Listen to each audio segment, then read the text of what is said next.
বিলাত অধ্যক্ষজনক ইতিমধ্যে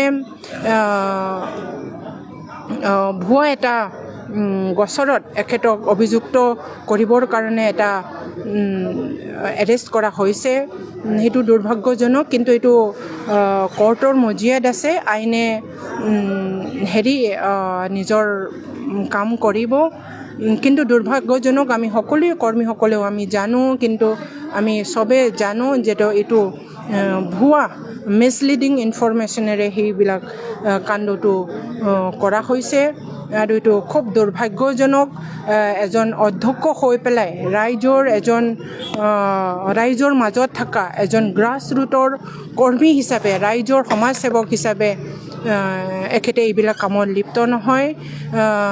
কিন্তু দুখৰ বিষয় যে এখেতক এনেকুৱা পৰ্যায়লৈ ঠেলি দিয়া হৈছে। সেইটো কোৰ্টৰ মজিয়াত আছে। অতি শীঘ্ৰেই হয়তোবা কোৰ্টে এটা ভাল ডিচিশ্যন দিব, কাৰণ এখেতে কোনো ধৰণৰে লিপ্ত নহয় বুলি আমি পাব্লিকে জানো, আৰু আমি BPF কৰ্মীসকলেও জানে, আৰু ৰাইজে জানে।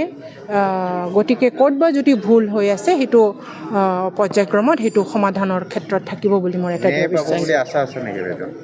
এখেতে যিহেতু সেইটো কামত কোনো পধ্যেই জড়িত বুলি এখেতসকলে কোনো ধৰণৰ হোৱা নাই, গতিকে